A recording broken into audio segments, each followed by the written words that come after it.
Right, so we're going deep on Alexander Isak, Newcastle's star striker. Yeah. We've got this fantastic interview that he did with Alan Shearer. Yeah. A real in-depth one. It is, and it's amazing. We're going to try and figure out what makes him tick, on the pitch and off. Yeah, it's a real treasure trove, this interview. There's so much we can get into, his personality, his journey, and what drives him as a player. It's amazing to me how much his upbringing seems to have really shaped him. Yeah. He grew up in Sweden, but his parents are from Eritrea. It's such an interesting mix of cultures, isn't it? You Yeah. see that a lot with players from diverse backgrounds, that real resilience and adaptability, it Yeah. often comes through in their game. And he was all about street football growing up, Oh, yeah. not video games. That's interesting. I think that's where those skills came from. You can definitely see the influence. Yeah. When you watch him play, escaping from tight spaces and that improvisation. Yeah. Yeah, it all comes from those days on the streets back in Sweden. He was obsessed with dribbling as a kid. And skills more than just scoring goals even. It's like he had that foundation from day one. Yeah. Which is so crucial for a striker. To have that base of ball control makes him so versatile. Yeah. Unpredictable. He's not just a striker who waits for the ball. He makes things happen. Debut and scores at 16. That's Unbelievable. Testament to his talent to be able to handle that pressure at such a young age and to perform on that stage, It's quite something. And then instantly he's being compared to Zlatan. The inevitable Zlatan comparison. Of course. It sounds like he really tried to distance himself from that early on. Which you can understand. You can totally understand. Imagine trying to make your own name in the game when you've got this legend, this icon looming over you. Yeah. It could be a real burden. And that journey eventually takes him to Newcastle. Yeah. And it seems like he really connected with their project and their ambition. Player recruitment is such a fascinating part of the game, isn't it? I mean, clubs really have to sell that vision to a player. Why should you come here? What are we building? How do you fit in? And it sounds like Newcastle did a fantastic job with Isak.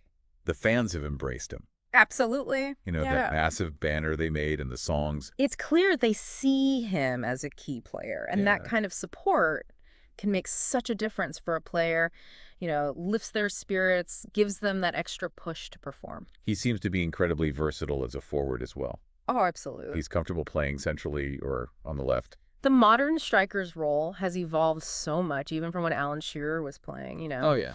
It's not just about being the target man anymore. It's about mobility, linking up the play, being a complete footballer, and Isak really embodies that. Remember that header against Liverpool? Oh, yeah. Just the way he timed his jump. His book power. Mm-hmm. And he loves crosses. He said crosses are crucial for him. Yeah, and again, that's probably down to a combination of things, Yeah. his aerial agility, his timing, and just the understanding he has with his teammates. But what's amazing to me is that he's spoken about wanting to improve even more, Yeah. even with all the success he's had. That's the sign of a great player. Yeah. They're never satisfied. They're always looking to get better, to push their limits and refine their craft. He wants to improve his heading, be more consistent, just elevate his game. That hunger for improvement, it might also explain why he chose the shirt number he did. He went with 14, right? But the iconic number 9 shirt was available. It's funny how those numbers carry so much weight, isn't it? Yeah. It's a legacy, a connection to all the greats who wore it before you, and maybe choosing 14 was a way for him to carve his own path, to say, look, I'm here to make my own mark, build my own story at Newcastle. Speaking of making a mark, he told this hilarious story Oh, yeah. about this dog meme I love that. and how much he loves walking his dog. It's a good reminder that these athletes are human beings just like us. Yeah. They have passions, they have lives outside of football, they have senses of humor. It makes them relatable. Definitely. World-class athlete, but also just a guy who loves his dog and a good meme. Yeah, and finding that balance is so important for any athlete, that equilibrium between the intensity of the sport and the simple things in life. Let's rewind a bit and talk about his time in Germany and Spain. All right. He didn't exactly light it up over there. He didn't set the world on fire, no. But, player development isn't always linear. It's true. Sometimes it's about finding the right environment. The right system. Yeah, the right team. To really unlock a player's potential, and it seems like Newcastle might just be that perfect fit for Isak. And he loves being in a city like Newcastle where the fans are so passionate. Yeah. And everyone supports the same team. You can feel the energy. And he said he prefers the Premier League's intensity Yeah. to the more possession-based styles you see in other leagues. It's fascinating, isn't it? Like in Spain, they love that possession-based football. It's like a carefully choreographed dance. But the Premier League is more like a boxing match. It's back and forth, constant action, and Isak seems to relish that chaos. Like he was destined to play in England. Yeah, he thrives in that high-energy, fast-paced environment. And the fans have really taken to him. They have, haven't they? That massive banner, that song, he's like a local hero already. Yeah, it speaks volumes about his impact on the pitch and his personality. He seems like a genuinely humble and likable guy. That humility is refreshing. Yeah. He's not letting the hype go to his head. It seems like he has a really clear sense of who he is and what he wants to achieve. A quiet confidence. Yeah. Not arrogant, but driven. He knows he's good, Yeah. but he's still hungry to prove himself. And that drive was evident early on in his career. Oh, I yeah. remember he was training with the first team at his former club when he was only 15. Talk about being thrown in at the deep end. Yeah. It's a high-pressure environment for a teenager. And then, boom, he makes his debut at 16, scores a goal, becomes the youngest player to ever score in the league. That's not just talent. That's something special. Yeah. It's a real glimpse of his mental fortitude. Not every youngster can handle that kind of spotlight and deliver. He thrived under pressure. He's spoken about his ambitions. Yeah. Wants to help Newcastle achieve their goals. Champions League spot, maybe even win a cup. Ambitious goals. They are. But Newcastle certainly has the potential to achieve them. They're a club on the rise, and Isak's a key part of that puzzle. Absolutely. And you can't forget their run to Wembley a couple of seasons ago. That's right. They didn't win the cup, No. but that experience must fuel their hunger for more. Yeah, tasting success, even if it's not the ultimate victory, can really ignite a team's belief and drive them to achieve even greater things. And Isak's individual ambitions seem to align perfectly with the club's aspirations. Yeah, he wants to improve his heading, be more consistent, and just elevate his overall game. That's the mark of a true professional, always striving for improvement. It's about pushing your limits, refining your craft, and he seems to understand that the striker's role has evolved. It's not just about scoring goals anymore. It's about being more involved in the build-up play. He's definitely got that well-rounded skill set. Remember how he was all about dribbling and showing off his skills as a kid? It's funny how those early experiences really shape a player's instincts. You can see that foundation of technical ability in everything he does on the pitch. He's almost like a throwback to those classic number 10s, Yeah. but with the goal-scoring ability of a modern striker. It's a really unique blend of old-school flair and modern-day effectiveness. And, it brings us back to the Zlatan comparisons we were talking about earlier. There's an interesting parallel between their career paths. Yeah, they both started in Sweden, generated a lot of hype at a young age, and faced those inevitable comparisons to legendary figures. Exactly. In Zlatan's case, it was Marco van Basten. Yeah. But they both eventually moved abroad to bigger leagues to test themselves against the best. It's almost like a rite of passage. Yeah, for talented Swedish strikers. But the key is carving your own path, defining your own legacy. And it seems like Isak's doing exactly that. He's not trying to be the next Zlatan. He's trying to be the first Alexander Isak, and that's what makes him so exciting to watch. We've covered a lot of ground, but we're not done yet. Stay tuned for the next part of our deep dive, where we'll explore Isak's ambitions in even more detail and delve into what his future at Newcastle might hold. He's just so down to earth, Yeah. Like, for all the attention, he's getting all the hype around him. He seems to have a really good head on his shoulders. He does. He talked about always wanting to improve and how he's not content with just being good. He wants to be great. Yeah. And I think that's what sets apart the good players from the truly exceptional ones. Yeah, it's that hunger to improve. It's that constant drive. It's not just about talent. It's dedication, hard work, a relentless pursuit of excellence. And it feels like he's found the perfect environment to do that at Newcastle. The club, the manager, the fans, they've created this atmosphere that just seems to breed success. It's like a perfect storm. You've got a talented player, a hungry club, a passionate fan base. All the ingredients are there for something special to happen.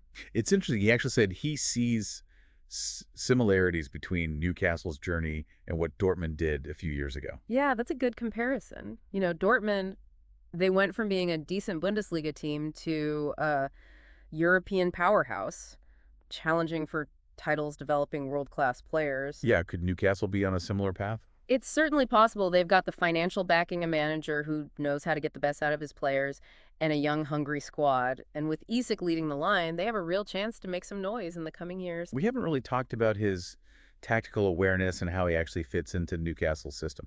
Good point. Yeah, he's adapted seamlessly to Eddie Howe's style of play. It's amazing how he can kind of combine that classic number 9 role Yeah. with a more modern, fluid approach. He can do it all. He can hold the ball up, link up play, run in behind defenses, score goals from all sorts of angles. A real nightmare for defenders.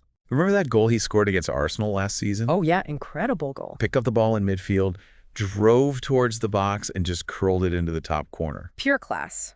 That goal just sums him up, his technical ability, his vision, his composure in front of goal. He seems to have this ability to read the game and make the right decision instantly. That kind of game intelligence is priceless, especially in a league as fast-paced and unpredictable as the Premier League. It's not just his individual brilliance, though. Yeah. He seems to have a great understanding with his teammates, Yeah. especially St. Maximin and Wilson. The chemistry between those three is electric. Yeah, it's like they have this telepathic connection. They always know where each other's going to be. It's what makes Newcastle so dangerous. You know, they have individual talent, but they also have this collective purpose. Everyone knows their role, and they work together so well. It's a joy to watch. It really is. It's a testament to Eddie Howe's coaching. He's built a team that's greater than the sum of its parts. And Isak's right at the heart of it. He's not just a goal scorer. He's a leader, a talisman, a symbol of Newcastle's ambition. Yeah, his impact goes far beyond the goals he scores. He sets the tone, he inspires his teammates, he embodies the club's spirit. It's like he was destined to play for Newcastle. It's a perfect match, and who knows what the future holds. Maybe he'll lead them to a Premier League title one day. That would be something, wouldn't it? It would. But let's not get ahead of ourselves. Right. They're on the right track, they're making progress, and they have a very bright future ahead of them. Absolutely, and with Isak leading the charge, anything is possible. We've covered a lot in this deep dive. We have. You know, from Isak's childhood in Sweden to his ambitions for Newcastle. We've talked about his playing style, his personality, his impact on the team. It's amazing what you can learn about someone from just one interview. Yeah, we've gotten a real insight into what makes Alexander Isak tick both on and off the pitch. Yeah. He's a fascinating character, a truly special talent, and someone who has the potential to become a legend at Newcastle. I couldn't agree more. What a journey, huh? It really has been from those early days in Sweden, you know, dealing with those Zlatan comparisons to arriving at Newcastle and becoming this complete striker. It's been quite a ride. And what always strikes me is just how humble he seems. He really does have his feet on the ground, doesn't he? For all the attention and all the hype, you never really hear him boasting or getting ahead of himself. It's refreshing to see that, you know. Yeah, in a world where it's so easy to get caught up in the noise, Absolutely. he seems to have this really level head. Remember that story he told about the dog meme? Oh, yeah. I mean, that just shows his self-awareness and his ability not to take himself too seriously. He can laugh at himself, Yeah. which is great. He's this world-class athlete, but he's also just a normal guy who enjoys the simple things in life. I think that balance is so important. Yeah, especially in the pressure cooker of professional football. You need those outlets, those moments of normalcy to keep perspective. You can't pour from an empty cup, right? Exactly. You need to take care of yourself both mentally and physically to perform at your best. It all comes back to that. And that brings us to his potential legacy at Newcastle. Oh, yeah. What could he achieve here? I mean, given his talent, his drive, the connection he's already built with the fans, The sky's the limit, really. could he reach Shearer levels? That's a big question, isn't it? Shearer's an icon. A true legend. Goal-scoring machine. A leader. Could Isak follow in those footsteps? It's a tall order, but it's not impossible. He's already shown glimpses of that leadership quality, He has. both on and off the pitch. As he matures, as he gains more experience, I think we'll see those qualities shine through even more. What would it take for him to truly become a club legend, Well, consistency for one. delivering week in, week out? Exactly. He needs to stay injury-free, keep improving, and maintain that positive influence in the dressing room. And trophies. Of course, trophies are the ultimate measure of success in football. Imagine him lifting the Premier League trophy in a black and white shirt. The fans would go wild. It's a long shot, maybe. Maybe. But with his talent and determination, you never know. Anything is possible. He's already achieved so much at such a young age. And he's just getting started. This has been an incredible deep dive. It has. We've uncovered so much about Alexander Isak. The player, the person, the potential legend. It's been a real pleasure exploring his journey with you. And for all of you listening out there, we hope you've enjoyed this deep dive into the world of Alexander Isak. He really embodies the spirit of Newcastle. Passionate, determined, full of potential. So keep an eye on him because his story is far from over. Who knows, maybe one day we'll be talking about him as one of the greatest players to ever wear the black and white stripes. That's a great note to end on. Yeah, thanks for joining.